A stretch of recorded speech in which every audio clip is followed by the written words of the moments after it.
नमस्कार। स्वागत है आप सभी का कर्मवीर आईएएस में। आज हम लोग इन्वायरमेंट एंड इकोलॉजी का लेक्चर 7 करने जा रहे हैं। उम्मीद करती हूँ कि आप सभी को प्रीवियस लेक्चर पसंद आया होगा और आप इस लेक्चर को एंजॉय करेंगे, अटेम्प्ट करने की कोशिश करेंगे। तो चलते हैं अपने पहले क्वेश्चन की तरफ। Question number 1, the millennium ecosystem assessment describe the following major categories of ecosystem: service provisioning, supporting, regulating, preserving, and culture. Which of the following is supporting service? Millennium ecosystem assessment प्रावधान समर्थन, विनियम, संरक्षण और सांस्कृतिक पारिस्थितिकी तंत्र सेवाओं की निम्नलिखित प्रमुख श्रेणियों का वर्णन करता है। निम्नलिखित में से कौन सी सहायक सेवा है? आपके ऑप्शन हैं: A production of food and water, भोजन और पानी का उत्पादन; B control of climate and disease, जलवायु और बीमारी पर नियंत्रण; C nutrient cycling and crop pollination, पोषक तत्व चक्रण और फसल परागण; डी मेंटेनेंस ऑफ डाइवर्सिटी, विविधता का रखरखाव। तो पहले क्वेश्चन का आंसर क्या हो जाएगा? इसमें होगा option C nutrient cycling and crop pollination, जो कि क्या कहलाती है? सपोर्टिंग सर्विस कहलाती है। C is the right answer. Next question, question number 2, which one of the following is the correct sequence of a food chain? निम्नलिखित में से कौन सा एक खाद्य श्रृंखला का सही क्रम है? आपके ऑप्शन हैं: A diatoms crustaceans herring, B crustaceans diatoms herrings, C diatom herrings crustaceans, D crustaceans herrings diatoms. इसका आंसर हो जाएगा, सबसे पहले होगा डाइटम्स, फिर उसके बाद से क्रस्टेशियस और फिर हेरिंग्स। तो ए इसका आंसर हो जाएगा। A is the right answer. Next question, question number 3, which of the following statement is true about bionomics? First, it means management of life. Second, it is synonymous with ecology. Third, it stresses the value of natural systems which influence human system. Bionomics के बारे में निम्नलिखित में से कौन सा कथन सत्य है? पहला, इसका अर्थ है जीवन का प्रबंधन; दूसरा, यह पारिस्थितिकी का पर्याय है; तीसरा, यह प्राकृतिक प्रणालियों के मूल्य पर जोर देता है जो मानव प्रणालियों को प्रभावित करती है। तो आपको बताना है कि बायोइकोनॉमिक्स क्या होता है। में हो जाएगा, देखिए जो दूसरा स्टेटमेंट है, it is synonyms with ecology, तो बिल्कुल सही है। और तीसरा कह रहा है कि it stresses the value of natural system which influence human system, तो ये भी इसका आंसर हो जाएगा। यह प्राकृतिक प्रणालियों के मूल्य पर जोर देता है जो मानव प्रणालियों को प्रभावित करता है। सेकंड एंड थर्ड, तो इसका आंसर हो जाएगा option C, second and third. Next question, तो थर्ड का आंसर क्या हो जाएगा? ऑप्शन सी।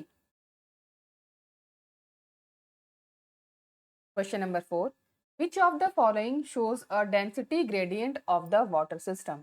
निम्नलिखित में से कौन जल प्रणाली की घनत्व प्रवणता को दर्शाता है? आपके ऑप्शन हैं: A ecocline, B halocline, C pycnocline, D thermocline. इसका आंसर क्या हो जाएगा चौथे क्वेश्चन का? Option C pycnocline. Next question, question number 5, in the context of ecosystem productivity, marine upwelling zones are important as they increase the marine productivity by bringing the first decomposer microorganism to the surface, second nutrients to the surface, third bottom dwelling organism to the surface. Which of the statement given above is are correct? पारिस्थितिकी तंत्र उत्पादकता के संदर्भ में समुद्री उत्थान क्षेत्र महत्वपूर्ण है क्योंकि वे निम्न को लाकर समुद्री उत्पादकता बढ़ाते हैं। पहला, डिकम्पोजर सूक्ष्म जीवों की सतह पर लाना; दूसरा, सतह पर पोषक तत्व; तीसरा, नीचे रहने वाले जीव सतह तक। ऊपर दिए गए कथनों में से कौन सा सही है, ये आपको बताना है कि कौन कौन सा स्टेटमेंट इसमें सही है। इसका आंसर क्या हो जाए? दूसरा, न्यूट्रिएंट्स टू द सरफेस, यही इसका आंसर होगा, two only. B is the right answer. Next question, question number 6, concerning eco-sensitive zone, which of the following statement is are correct? First, eco-sensitive zone are the areas that are declared under the Wildlife Protection Act 1972. Second, the purpose of the declaration of eco-sensitive zone is to prohibit all kind of human activities in those zones except agriculture. Select the correct answer using the code given below. Eco sensitive zone के संबंध में निम्नलिखित में से कौन सा कथन सही है? फर्स्ट, इको सेंसिटिव जोन वे क्षेत्र है जिन्हें वन्य जीव संरक्षण अधिनियम 1972 के तहत घोषित किया गया है। दूसरा, इको सेंसिटिव जोन की घोषणा का उद्देश्य उन क्षेत्रों में कृषि को छोड़कर सभी प्रकार की मानवीय गतिविधियों पर रोक लगाना है। नीचे दिए गए कोड का उपयोग करके सही उत्तर का आपको चुनाव करना है। तो बताइए इसका आंसर क्या हो जाएगा? देखिए, पहला स्टेटमेंट कह रहा है कि eco sensitive zone are the areas that are declared under the wildlife protection act of 1972। तो ये गलत है। ये किसमें मेंशन है? Environment protection act of 1986। तो पहला स्टेटमेंट गलत हो गया। दूसरा कहते हैं purpose of the declaration of eco sensitive zone is to prohibit all kind of human activities in those zones except agriculture. तो ये भी स्टेटमेंट गलत है। ये दोनों ही स्टेटमेंट गलत है। इसका आंसर क्या हो जाएगा? Option D, neither 1 nor 2। Next question. Question number 7. Given below are two statements. One is labeled as assertion A and other as reason R. Assertion A. Various components of an ecosystem are not interdependent. Reason R. Human activities have the impact on the environment. Choose the correct answer from the code given below.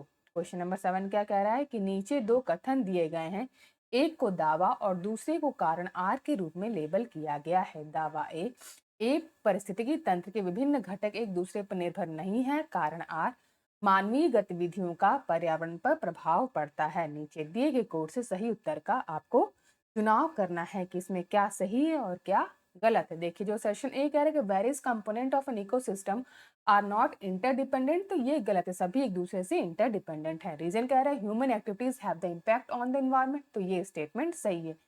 इसका answer होगा option D, A is false but R is true. Next question, question number 8. In the grassland, trees do not replace the grasses as a part of an ecological succession because of. घास के मैदान में पारिस्थितिकी उत्तराधिकार के एक भाग के रूप में पेड़ घास का स्थान नहीं लेते हैं क्योंकि पहला, A insects and fungi, B limited sunlight and paucity of nutrient, C water limit and fire, D none of the above. तो 8वें क्वेश्चन का आंसर हो जाएगा option C, water limits and fire. C is the right answer. Next question. Question number 9. The concept of ecological transition was first used by. पारिस्थितिकी संक्रमण की अवधारणा का प्रयोग सबसे पहले किसके द्वारा किया गया था? आपके ऑप्शन है A Elton, B Bennett, C Berkeley, D Ratzel. तो इसका आंसर हो जाएगा option B Bennett. Next question. Question number 10. The entire sequence of communities that successively change in a particular area are called. किसी क्षेत्र विशेष में क्रमिक रूप से परिवर्तित होने वाले समुदायों के संपूर्ण अनुक्रम को क्या कहा जाता है? आपके ऑप्शंस हैं ए ecological succession, B sere, C community dynamics, D pyramid of biomass. Answer हो जाएगा option B sere. Next question. Question number 11. Which one of the following is the correct sequence of the phases of biotic succession?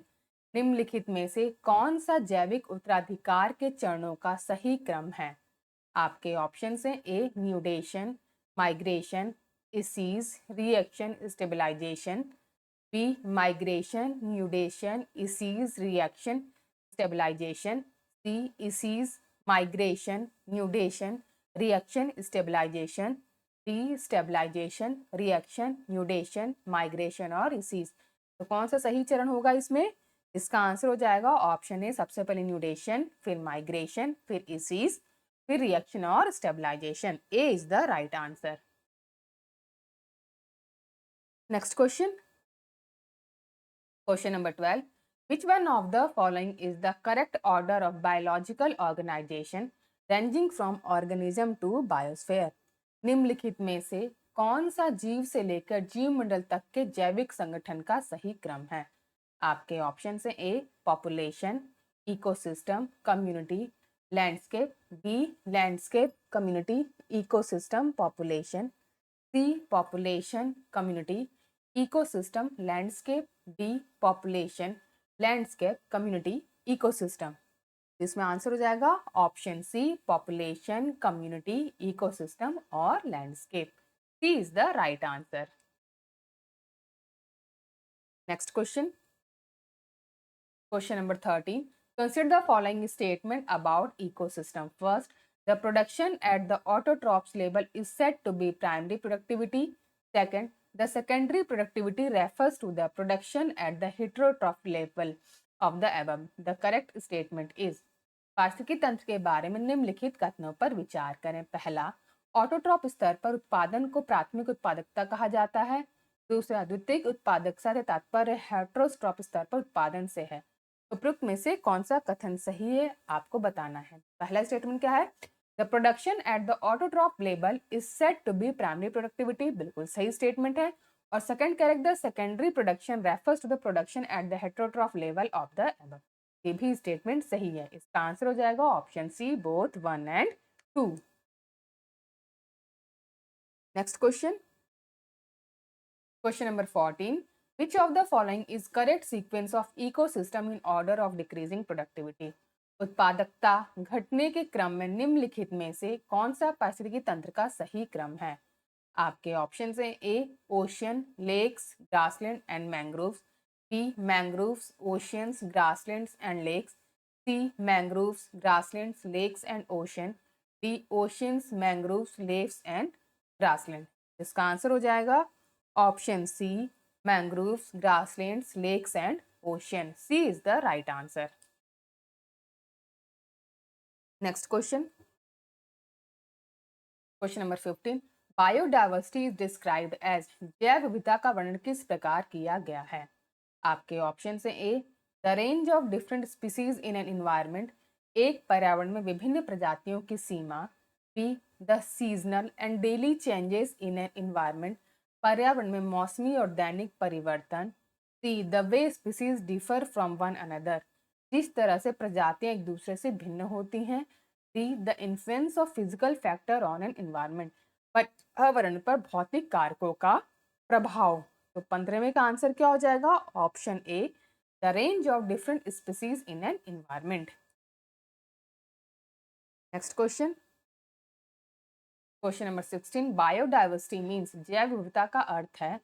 आपके option से A diverse kinds of plant and vegetation, B diverse kinds of animal, C diverse kinds of plants and animal in a particular area, D diverse kinds of exotic plants and animal. तो 16वें का क्या answer है? Option C diverse kind of plant and animal in an particular area, किसी विशेष क्षेत्र में विविध प्रकार के पौधे और जानवर।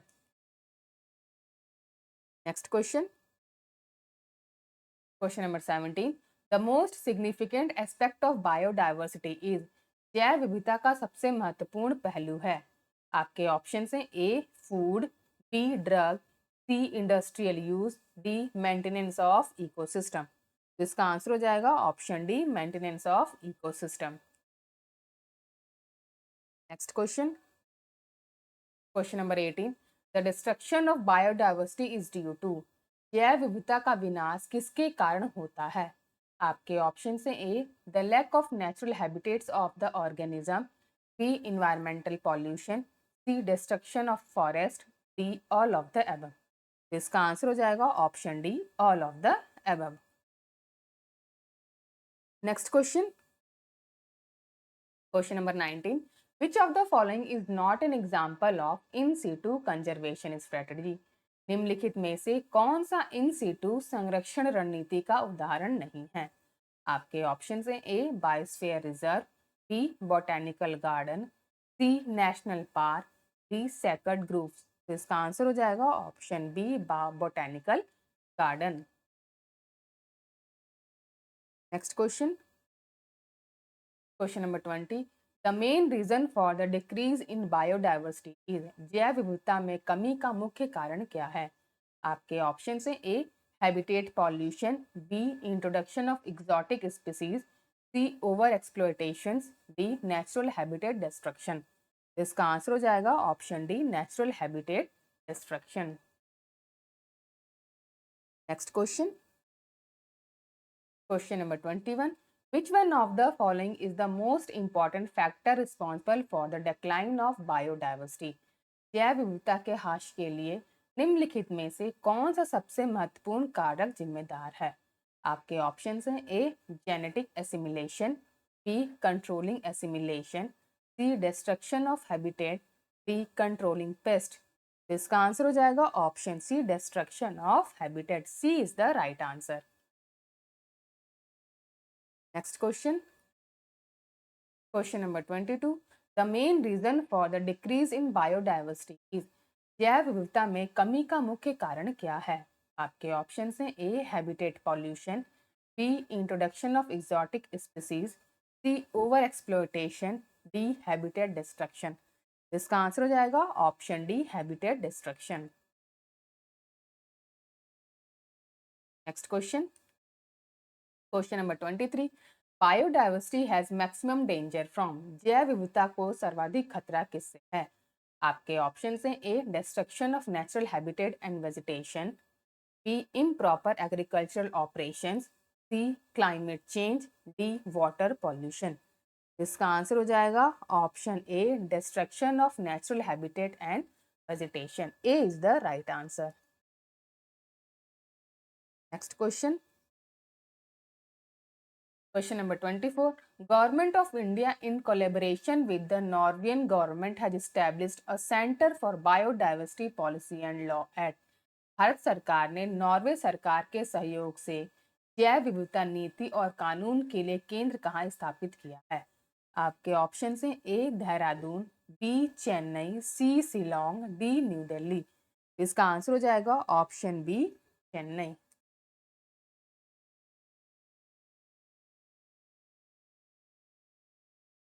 Question number 25, biodiversity day is celebrated on, जैव विविधता दिवस कब मनाया जाता है?